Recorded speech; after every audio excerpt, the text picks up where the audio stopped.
Il était une fois un prince dont le souffle bruyant ne laissait personne en paix. Pourquoi, me demanderez-vous?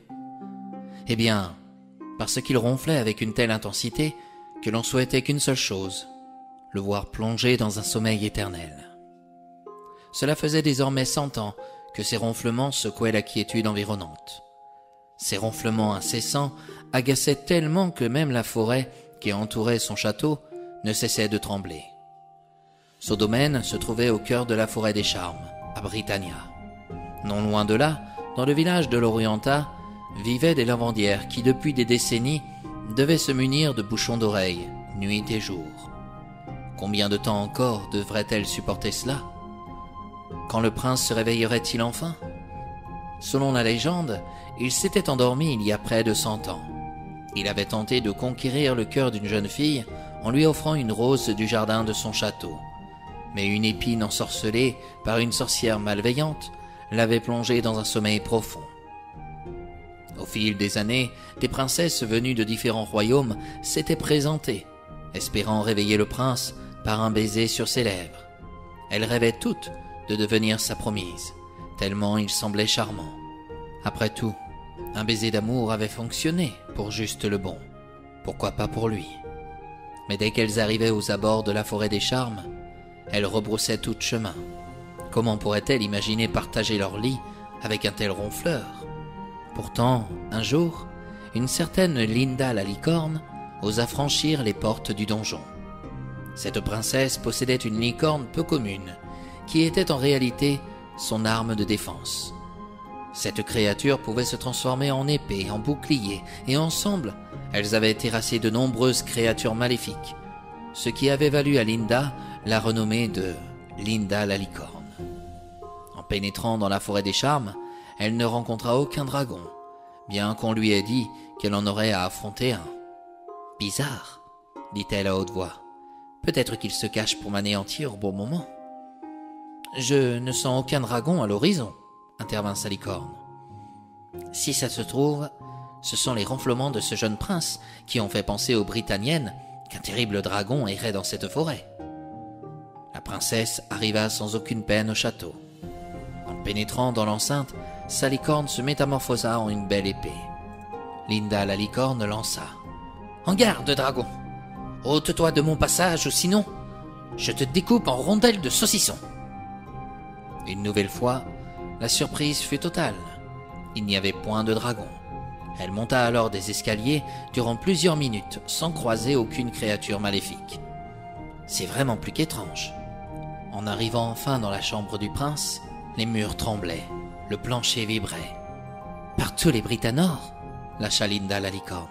« C'est donc bien lui qui ronfle si fort. »« Il a certainement été ensorcelé, » déclara sa licorne dans son esprit. « Je le pense aussi. Oh, regarde-moi son visage, si angélique. Oh, et ses biceps, si parfaits. Je me demande quelles sont la couleur de ses yeux. Ils sont bleus, vu qu'il est blond. Ils peuvent être verts, s'enquit la jeune princesse. Écoute, je vais l'embrasser sur les lèvres pour le réveiller. Puis, je l'amènerai dans notre royaume enchanté sur les terres de Morgata. » Linda la licorne embrassa le prince sur les lèvres. Malheureusement, il ne se réveilla pas. « Bon, je vais réessayer.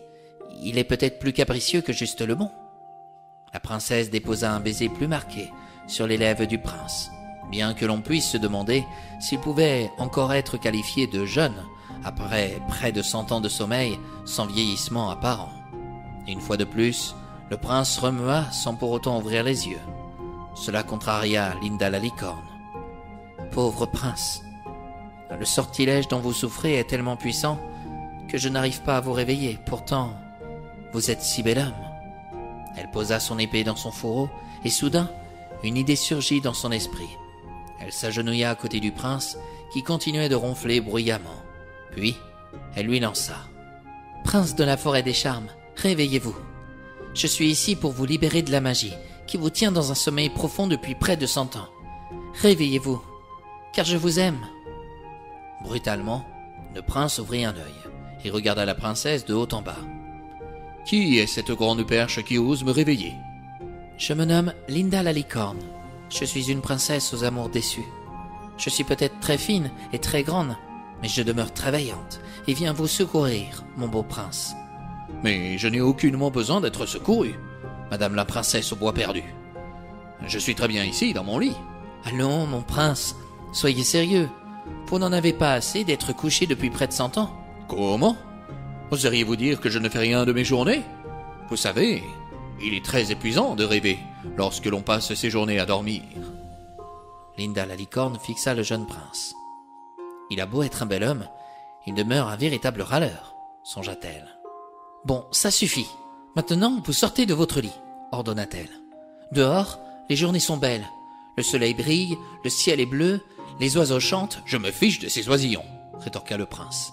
Je préfère largement mon pieu. De toute manière, je ne partirai pas avec vous. Vous êtes grande, fine comme une arbalète et vous embrassez très mal en plus. »« Alors ça, ce n'est vraiment pas sympathique de votre part. J'ai été véritablement déçu par les hommes et je ne m'attendais vraiment pas à tomber sur un horrible prince comme vous. »« En effet, vous avez raison. Je suis horrible. Alors, passez votre chemin et laissez-moi dormir en paix. » Linda quitta le château et se remonta le moral en se disant que tous les princes qui dorment ne sont pas automatiquement aussi horribles. « Tu sais, je m'étonne que tu cherches encore l'amour, » lui déclara sa licorne. « Pourquoi ? Ne suis-je pas ton âme sœur au fond ? Nous avons beau être partenaires, dans les combats, je t'ai sauvé plus d'une fois la vie, et tu en feras autant pour moi. Mais tu es une licorne, tu es une femme. Je ne peux pas aimer une femme. À Britannia, ce genre de relation n'existe pas, et l'on pourrait nous expédier directement sur Terre, si nous oserions nous aimer. Dans l'amour, il n'y a aucune limite, qu'on soit homme, femme ou créature magique. Qu'est-ce que cela change ? Le principal avant tout est de s'aimer, non ? Tu as raison, ma licorne. Je t'aime tellement. Moi aussi, Linda. Et c'est ainsi, chers amis qui m'avaient écouté jusqu'ici, que cette histoire se termine. Linda la licorne pensait trouver son prince charmant dans cette forêt extrêmement bruyante par ses ronflements, alors qu'elle avait l'amour qu'elle recherchait sous ses yeux. Parfois, nous sommes tellement aveugles de ce que nous possédons ou des gens qui nous entourent, qui nous aiment sincèrement, que nous effectuons des périples pour rien du tout. Vous devez vous demander ce qu'est devenu sinon ce prince à la forêt ronflante. Eh bien, aucune princesse ne l'épousa. Pas étonnant au vu de son caractère. Mais les pauvres lavandières de l'Orienta durent supporter leur bouchon d'oreille 100 d'années de plus, avant qu'il ne rende son dernier souffle.